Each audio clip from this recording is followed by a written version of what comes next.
बहू की डॉलर। शीतल एक गरीब घर की लड़की थी, लेकिन वो हमेशा अमीर बनने के सपने देखा करती थी। कॉलेज की पढ़ाई पूरी होने के बाद शीतल ने मन बना लिया था कि वो विदेश जाकर नौकरी कर डॉलर में कमाई करेगी। लेकिन कुछ समय बाद शीतल के माता पिता उसकी शादी रोहन नाम के लड़के से करवा देते हैं।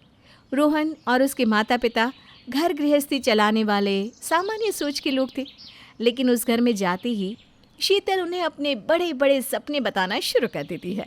फिर एक दिन, अरे बहू, दोपहर के 2 बज गए, अभी तक तूने खाना नहीं बनाया। अरे जल्दी खाना बना, मुझे बहुत भूख लगी है। मम्मी जी मैं अपनी पढ़ाई कर रही हूँ, खाना आप बना लीजिए। अरे अब तो तेरी शादी हो गई, अब तो कौन सी पढ़ाई कर रही है? विदेश में नौकरी पाने के लिए मैं पढ़ाई कर रही हूँ। बस एक बार मेरी नौकरी लग जाए, फिर देखना मैं डॉलर में कमाऊंगी, डॉलर में। अरे मैं तो घर में बहू लाई थी जो अच्छी तरह मेरा घर संभाले, लेकिन तू तो विदेश जाने की बात कर रही है। तेरे जाने के बाद इस घर का क्या होगा? क्या होगा? जब मैं डॉलर में कमाऊंगी ना, तो आप अपनी यहाँ एक नौकरानी रख लेना, वो आपकी देखभाल करेगी, है ना? चलिए अब जाइए और रसोई घर में जाकर जल्दी से खाना बना लीजिए, और हाँ, मेरे लिए ना कोई अच्छी सी सब्जी बनाइएगा। जानकी एक सीधी सादी औरत थी। बेचारी रसोई घर में जाकर खाना बनाना शुरू कर देती है।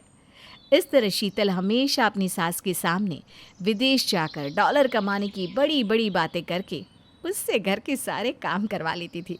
फिर एक दिन, शीतल, तुमसे शादी करते वक्त मैंने ये सोचा था कि तुम मेरा घर संभालोगी, लेकिन तुम्हारे सपने तो बहुत बड़े बड़े हैं। विदेश में नौकरी पाने के चक्कर में तुम यहाँ वहाँ न जाने कितने सारे कोर्स करके पैसे बर्बाद कर रही हो। अगर इसी तरह चलता रहा तो एक दिन तो मेरी सारी कमाई खर्च हो जाएगी। अरे तुम छोटी मोटी कमाई के बारे में क्या सोचते हो? बस एक बार मैं विदेश चली जाऊं, फिर तो मैं डॉलर में पैसे कमाऊंगी, डॉलर में। चलिए जल्दी से मुझे 10,000 रुपये दीजिए, एजेंट को पैसे देने हैं, तभी तो वो मेरा काम जल्दी करेगा। बेचारा रोहन मन मारकर शीतल को पैसे दे देता है। फिर एक दिन शीतल की सहेली रीना उससे मिलने आती है।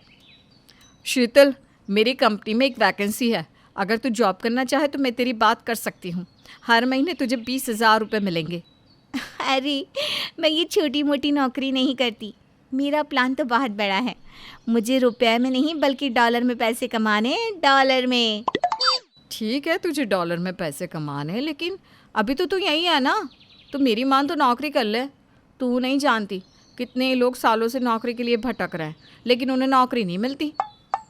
हाँ बहू, 20,000 रुपये कम तनख्वाह नहीं होती, और फिर तुम मन लगाकर काम करेगी तो तेरी तनख्वाह बढ़ भी तो जाएगी। ओहो, आप सब छोटी सोच वाले लोग हो, थोड़े पैसे में ही खुश हो जाती हो, इसीलिए तो मुझे पैसे पसंद नहीं है। मेरा हमेशा से सपना रहा है कि मुझे डॉलर में पैसे कमाने हैं और एक शाही ज़िंदगी जीनी है। मैं ये छोटी मोटी नौकरियों के चक्कर में पड़कर अपना समय बर्बाद नहीं करने वाली। और सुन रीना की बच्ची, आज की बात ना तू मेरे लिए कोई जॉब ऑफर लेकर मत आना, समझ गई ना? शीतल की ये बात सुनकर रीना चिढ़ जाती है। अरे हमारी जितनी चादर होती है ना, उतनी ही पैर फैलाने चाहिए।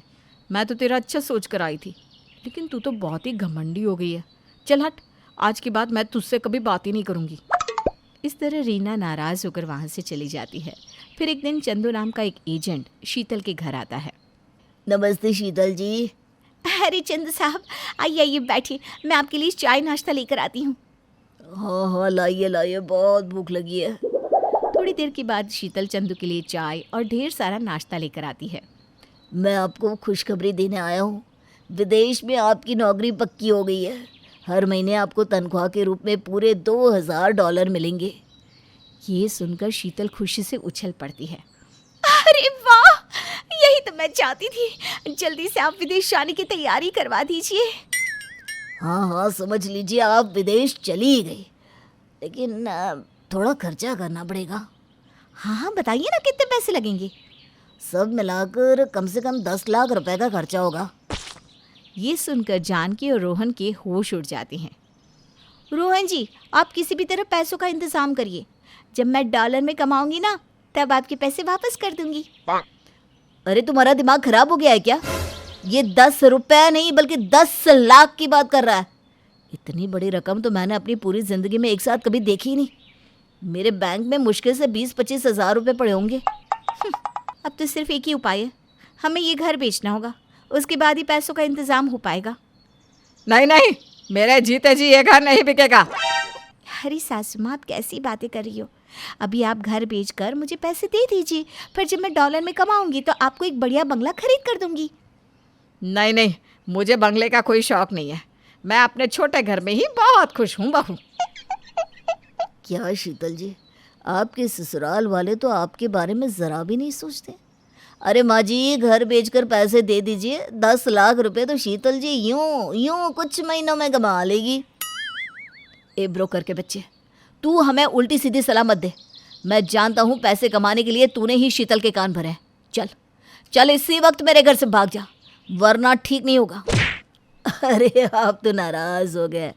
अच्छा शीतल जी, मैं जा रहा हूँ, जब पैसों का इंतज़ाम हो जाए तो मुझे फ़ोन कर देना। लेकिन हाँ, पैसों का इंतज़ाम करने के लिए आपके पास सिर्फ 1 हफ़्ता है। अगर आपने पैसे नहीं दिए तो मैं किसी और लड़के को विदेश भेज दूँगा। इतना कहकर चंदू वहाँ से चला जाता है। उसके बाद शीतल अपने पति से बहुत बहस करती है, लेकिन रोहन अपने इरादे से टस से मस नहीं होता। उस दिन के बाद से शीतल चिड़चिड़ी हो जाती है और छोटी छोटी हर बात पर अपने ससुराल वालों को भला बुरा कहने लगती है। फिर एक दिन रास्ते पर शीतल की मुलाकात चंदा नाम की उसकी पुरानी सहेली से होती है। चंदा को देखते ही शीतल खुशी से उछल पड़ती है। कितने सालों बाद मिली है। मैं गई थी एक बार तेरे घर, तेरे घर वालों ने बताया कि तू अमेरिका में नौकरी कर रही है। सच में यार, तू बहुत किस्मत वाली है जो डॉलर में पैसे कमा रही है। क्या खाक किस्मत वाली हूँ, भगवान करे मेरे जैसी बुरी किस्मत किसी को ना मिले। क्यों, क्या हुआ चंदा? अरे होना क्या है, एजेंट ने अमेरिका भेजने के नाम पर मुझसे लाखों रुपये लिए। उसने कहा था अमेरिका की एक बहुत बड़ी कंपनी में मुझे ऑफिसर की पोस्ट मिलेगी, लेकिन वहाँ जाने के बाद मुझे एक रेस्टोरेंट में बाथरूम साफ करना पड़ता था। मेरा मालिक बहुत जालिम था, छोटी छोटी बात पर नाराज़ होकर मेरी पिटाई कर देता था। यहाँ तक कि उसने मेरा पासपोर्ट भी जब्त कर लिया था। जानवरों से भी बुरी हालत हो गई थी। बड़ी मुश्किल से अपनी जान बचाकर वहाँ से आई हूँ। चंदा की बात सुनकर शीतल के होश उड़ जाते हैं। अरे ये तो क्या कह रही है, मैंने तो कुछ और ही सोचा था। दूर के ढोल ना हमेशा सुहाने लगते हैं। अरे अपना देश अपना है, यहीं पैसे कमाओ, खुश रहो। डॉलर के चक्कर में अच्छों की ज़िंदगी बर्बाद हो गई है। इतना कहकर चंदा वहाँ से चली जाती है। चंदा से सच्चाई जानने के बाद शीतल का मन पूरी तरह बदल जाता है और उसकी अकल ठिकाने आ जाती है। फिर उस दिन के बाद से शीतल दोबारा कभी डॉलर कमाने का नाम नहीं लेती, बल्कि अपनी सहेली रीना की कंपनी में जॉब करके हंसी खुशी अपने परिवार के साथ रहने लगती है।